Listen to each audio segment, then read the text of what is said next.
If you're a sim racer, driving in the wet can get frustrating, because while you can drive a certain way in the dry, trying that in the wet will end up in a trip to the barrier. But as they say, rain is the great equaliser. It requires driving techniques that may seem bizarre in the dry, and knowledge about what you can and can't do on the track. So in this video we'll go through how to adapt to wet weather driving.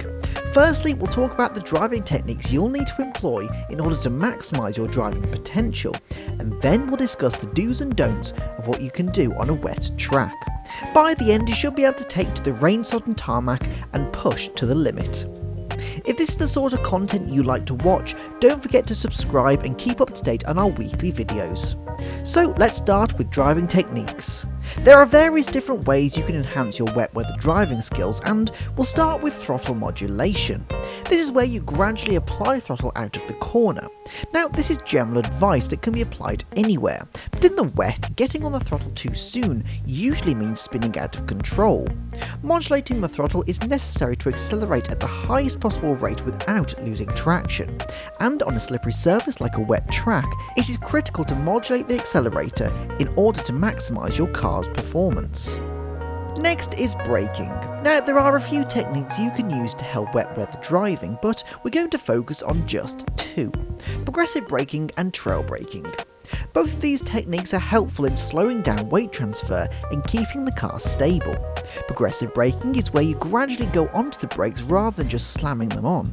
This is particularly useful if the approach to a corner isn't straight, or in this case, if the track is wet. It allows the weight transfer from back to front to be slow, ensuring the car doesn't jolt out of control on braking.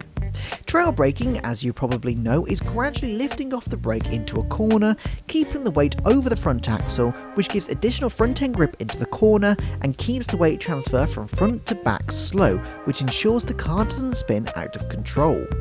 Trail braking in the wet can actually make it easy to lose the rear end, so it's best to not use it too heavily and just be gentle with it. Keeping that weight transfer gentle means the car will be more stable through the braking zone, and this means you'll be less likely to throw the car out of control. Now, speaking of throwing the car out of control, sometimes you may need to invoke a slight weight transfer to help the car turn. We've spoken in the past about how you can use pedals to help the car turn, but these tips can equally aid with the wet weather driving. This is more aimed at cars with less aerodynamic and mechanical grip. You can help the car rotate with a sudden brake usage, which destabilises the car, and if you use this technique incorrectly, will naturally spin the car. But used correctly, you can make the car turn in more sharply with a quick use of brake pressure. Finally, on driving techniques is short shifting. Naturally, in racing you want to use the entire rev range, as towards the top end is where the car produces the most power. However, when the car is producing that maximum power output, the car is susceptible to braking traction as the tyres struggle to cope with the power. So to prevent this, you can short shift, which is where you change up while the revs are lower than where you'd normally change up from.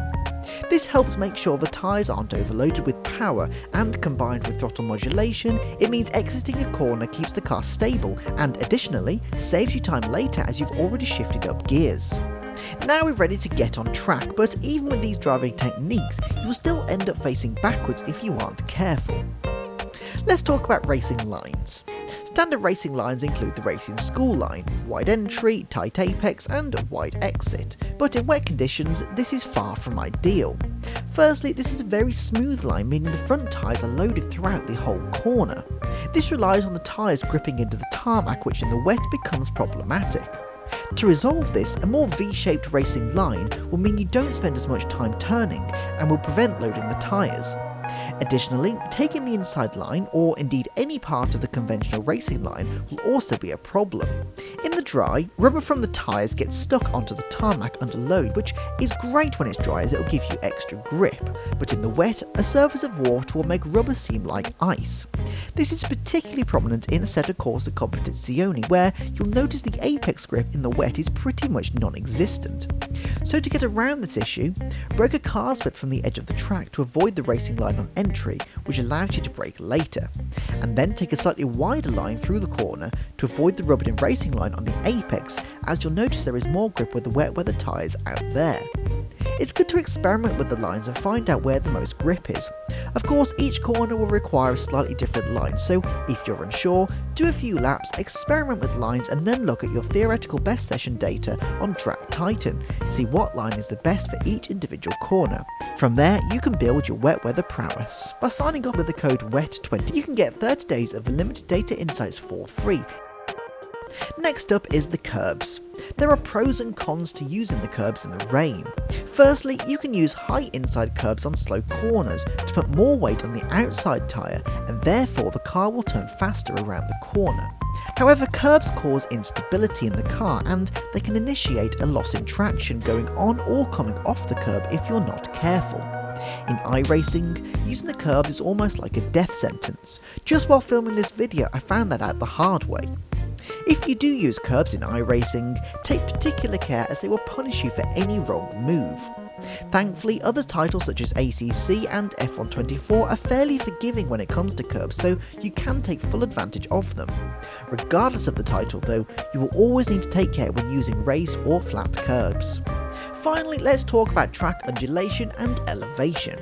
Coming over a hill, for example, can lift the suspension on the car slightly up, meaning there is less weight on the tyres, making them easier to lose traction. iRacing is particularly problematic for this. Coming over the slight crest on the start-finish straight at Alton Park, for example, is a place where you should take particular care in iRacing. Other titles seem slightly less susceptible to this in comparison, but it should still be a consideration to take care when the road isn't completely flat. There is plenty to digest and concern yourself over here, like with sim racing in general, but thankfully there is a way to see exactly where you can improve.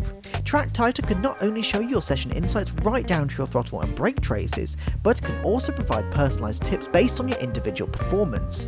Additionally, as you start to get more accustomed to the platform, you can toggle on advanced mode, which allows you to view the data the way professional drivers would do in real life. Across different cars, tracks and games, you can compare your session data to players around the world, including professional esports drivers. By signing up on Track Titan with the code WET20, you can get 30 days of limited data insights for free to help you get quicker. No credit card details needed, just record a session and analyse away.